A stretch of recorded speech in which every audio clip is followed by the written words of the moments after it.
Hello super Indians, मेरा नाम है प्रशांत और स्वागत है आपका सुपर सैटरडे के एपिसोड नंबर 60 में। और हर बार की तरह हम शुरू करेंगे मार्वल के अपडेट से। तो इस हफ्ते की सबसे बड़ी अपडेट है कि मार्वल स्टूडियोज की physical and post production visual effects and animation production की प्रेसिडेंट विक्टोरिया अलोंजो ने इस्तीफा यानी रेजिग्नेशन दे दिया है। विक्टोरिया पिछले 17 सालों से मार्वल स्टूडियो से जुड़ी हुई थी। इन्होंने एमसीयू को पैदा होते और ग्रो होते देखा और इतने सालों तक इसमें कंट्रीब्यूट भी किया। बट मामला अब यहीं से अलग रुख पकड़ता है। क्रिस ली, जो कि हॉलीवुड में वीएफएक्स सेक्टर के न्यूज़ को रिपोर्ट करते रहते हैं, उन्होंने बताया कि विक्टोरिया सिंगुलरली रिस्पॉन्सिबल थी मार्वल के टॉक्सिक वर्क एनवायरनमेंट के लिए। वो वीएफएक्स आर्टिस्ट पर हद से ज़्यादा काम का दबाव डालती थी और विक्टोरिया और केविन इतना ज़्यादा पावर होल्ड करते थे कि वो हर एक वीएफएक्स आर्टिस्ट को पकड़ पकड़ के एक एक शॉट पे कंट्रोल रखते थे कि आर्टिस्ट को क्या क्या करना है। वहीं ली ने आगे कहा कि पूरा वीएफएक्स आर्टिस्ट का सेक्टर विक्टोरिया से डरता था और वो कुछ आर्टिस्ट की लिस्ट बना के रखी थी जिसे वो ब्लैक लिस्ट मानती थी कि चाहे कुछ भी हो जाए इन आर्टिस्ट को वर्क नहीं देना है।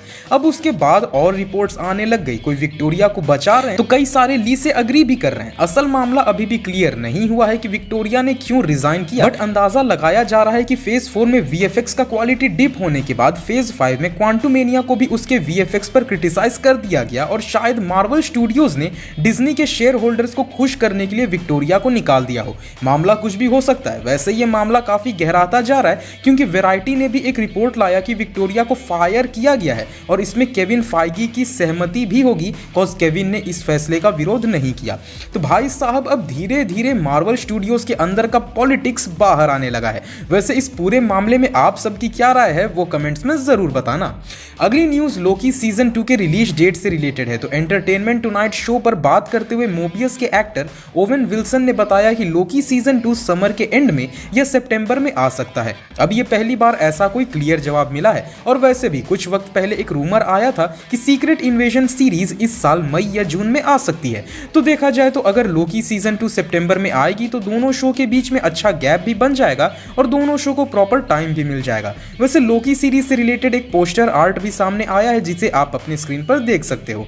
अब इस week new world order movie से कई सेट फोटोज आए जिसमें एंथनी मैकी और डैनी रैमिरेज के पिक्स शामिल है। फोटोज में स्मिथ्स डाइनर कैफे को देखा जा सकता है जो कि कैप्टन अमेरिका कॉमिक्स में सिर्फ 2 बार फीचर हुआ था। तो उसका इस मूवी से क्या कनेक्शन होगा वो कहा नहीं जा सकता। वहीं एमसीयू के नए फैल्कन यानी जोक्विन टोरेस के कैरेक्टर को भी एक सेट पिक में देखा जा सकता है। तो मूवी की शूटिंग काफी अच्छे से चल रही है एंड इस मूवी से उम्मीदें भी हैं बिकॉज इस तरह के पॉलिटिकल थीम वाले सुपर हीरो मूवी सच में मस्त होते हैं।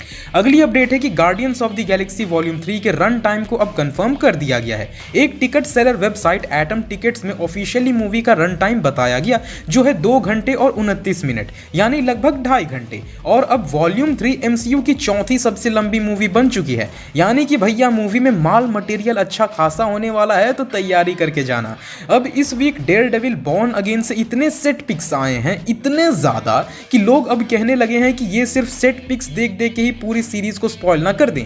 एक सेट पिक में मैट मर्डॉक के साथ एक और कैरेक्टर दिख रही है जिसे निकी एम जेम्स प्ले कर रही हैं। अब ये कैरेक्टर कौन सा है अभी तक कंफर्म नहीं किया गया है, बट फैंस का मानना है कि ये क्रिस्टियन मैकडफी का कैरेक्टर है। अब कॉमिक में क्रिस्टियन का कैरेक्टर एक असिस्टेंट अटॉर्नी थी जो कि हमेशा शक करती रहती थी कि मैट ही डेयरडेविल है। वहीं एक और सेट पिक आया जिसमें एक 90s का न्यूज़पेपर देखा जा सकता है। यानी कि बॉर्न अगेन में फ्लैशबैक सीन्स भी होने वाले हैं और ये मैट और किंगपिन दोनों के लिए होंगे। अब इन्हीं सब के साथ और भी सेट पिक्स आए हैं जिन्हें आप अपनी स्क्रीन पर देख सकते हो। सच में यार, ये लोग तुरंत फोटोज खींच के फट से पोस्ट कर देते हैं। अगली न्यूज़ है कि डेयरडेविल 3 में लोगन और डेडपूल की फाइट होने वाली है, ये कंफर्म हो गया है। इसी वीक ह्यू जैकमैन के स्टंट डबल डेनियल स्टीवेंस ने जिम की एक पिक शेयर की जहां उन्होंने लिखा कि अब रेनॉल्ड्स को पीटने की बारी है। तो देख के तो लग रहा है कि एक लोगन वर्सेस डेडपूल की फाइट हमें दिखेगी। वैसे इस फाइट के बारे में आप सबका क्या मानना है कमेंट्स में बताओ। अगली खबर है ब्लेड मूवी से। तो इनसाइडर जेफ स्नाइडर ने एक अच्छी खबर दी है और एक बुरी खबर। अच्छी खबर यह है कि ब्लेड मूवी का काम अब अच्छे से आगे बढ़ रहा है और बुरी खबर यह है कि उस मूवी से ब्लैक नाइट के रोल को काट दिया गया है। यानी कि अब मूवी में हमें Kit Harington as black knight नजर नहीं आने वाले। वैसे पहले यह बताया गया था कि ब्लेड की मूवी इटर्नल्स और ब्लैक नाइट से कनेक्ट होगी जहां एबनी ब्लेड का अच्छा खासा रोल कहा गया था ब्लेड की मूवी में। बट अब ऐसा लग रहा है कि ब्लेड मूवी इटर्नल्स मूवी के एंडिंग को भुला चुकी है और ये मूवी एकदम इंडिपेंडेंट होने वाली है। अब ये एमसीयू के वैसे ही बिगड़ते कंटिन्यूटी वाले प्रॉब्लम को बढ़ा सकती है। वैसे इस पे आप सबका क्या मानना है कमेंट्स में जरूर बताएं। और फाइनल न्यूज़ है कि PS5 प्लेटफॉर्म पर आ रहे स्पाइडरमैन 2 गेम सितंबर में आने वाली है और इसकी मार्केटिंग और पब्लिसिटी अगस्त से शुरू हो जाएगी। वैसे अगर आपको याद हो तो 2018 में स्पाइडरमैन PS4 भी सितंबर में ही आई थी। वैसे मैं अभी तक इन गेम्स को नहीं खेल पाया हूं बट इनके पॉपुलैरिटी को जानता हूं, तो जिन्होंने खेला है वो कमेंट्स में बताना कि आप सबकी क्या एक्सपेक्टेशन है इस पार्ट 2 को लेके। वैसे एक इंटरेस्टिंग अपडेट भी है कि ये पार्ट मल्टीवर्स के कॉन्सेप्ट को भी दिखाएगी, जो कि और भी बवाल चीज है। तो बहुत हुए मार्वल के अपडेट्स, अब चलते हैं सीधा डीसी के अपडेट्स की तरफ। तो जैक स्नाइडर ने एक नया ऑफिशियली लाइसेंस्ड पोस्टर रिलीज किया है अपने 3 दिन के फुल सर्कल इवेंट के लिए, जहां वो अपने ट्रायलॉजी मूवीज को सेलिब्रेट करेंगे। पोस्टर में नया टैगलाइन भी है और वो है 10 years of heroes, 3 epic movies, 1 man's vision। भाई ये बंदा गजब का है, सालों पहले 3 मूवीज बनाया और उन्हें आज तक सेलिब्रेट कर रहा है। अब तो मैं भी चला सेलिब्रेट करने, क्योंकि आज से सालों पहले मैं भी 10वीं में डिस्ट्रिक्ट टॉपर था। तो इतने सालों के बाद सेलिब्रेट करना तो बनता है ना। क्या ही कहूँ जैक भैया, कोई ना सेलिब्रेट करिए। और मैं बोल भी क्या रहा हूँ, साला इंसान सालों पहले पैदा हुए दिन को जिंदगी भर सेलिब्रेट करता रहता है। ये इंसानियत कभी मुझे समझ नहीं आएगी। एनीवेज, इस हफ्ते में शज़ैम मूवी को लेके जो भसड़ मची है ना, जो भसड़ मची है, मैं क्या ही बोलूं भाई। मतलब पूरा का पूरा स्टोरी आर्क बन जाएगा इस मूवी से रिलेटेड कांडों का।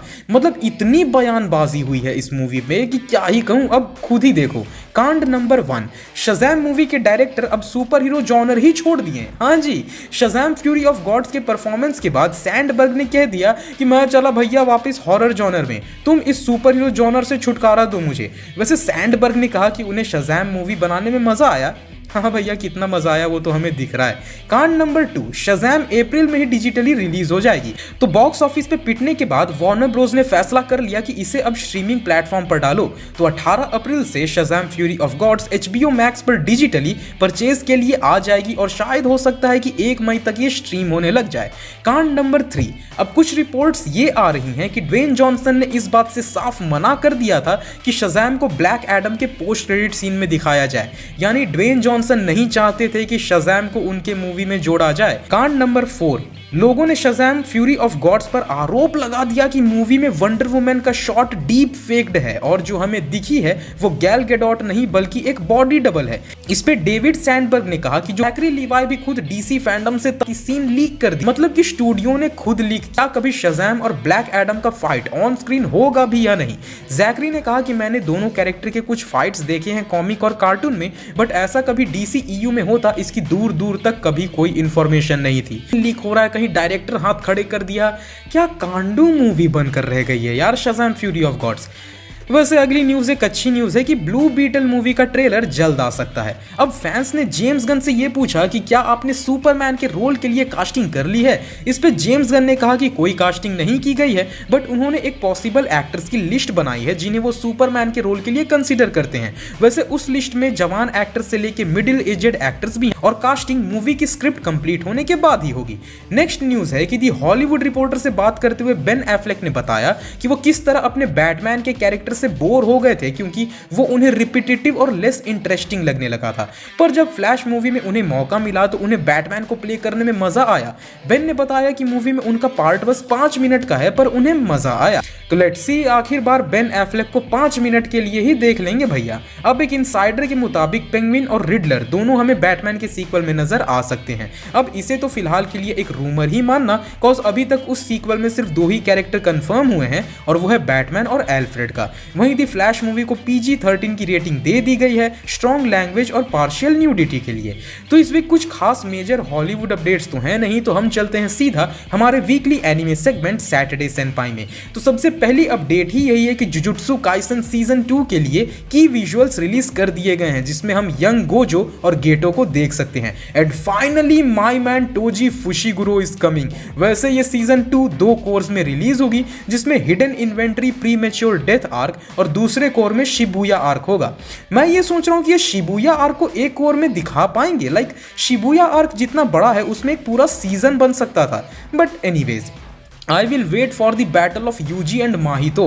वैसे सुकुना के भी 2 इंटेंस बैटल हैं शिबुया आर्क में, बट उन्हें बता दिया तो नॉन रीडर फैंस के लिए स्पॉइलर हो जाएगा। और हाँ, याद रखना ये सीजन 2 जुलाई में आने वाली है। साथ ही अगली धमाकेदार न्यूज़ है कि सोलो लेवलिंग का पहला टीजर ट्रेलर आ चुका है, जिसमें हम सोलो लेवलिंग के चैप्टर 0 के कुछ शॉट्स देख सकते हैं, पार्थेनन टेम्पल को देख सकते हैं और हंटर संग जिन वू के डेथ को भी देख सकते हैं। सच में एक्साइटमेंट कंट्रोल नहीं हो रहा। वैसे ये एनिमे 2024 के विंटर में आएगी। वहीं नेटफ्लिक्स की केंगन आशुरा एनिमे अपने सीजन 2 के साथ वापस आने वाला है। इसके एक की विजुअल को रिलीज कर दिया गया है और ये सितंबर में आने वाली है। मैं तो बस गाओलंग और कानो के बैटल के लिए एक्साइटेड हूँ। वैसे अगर आप सबने सीजन 1 देखा है तो अपनी फेवरेट बैटल जरूर बताना। मुझे तो ओमा और रैयन वाली फाइट ऑसम लगी थी।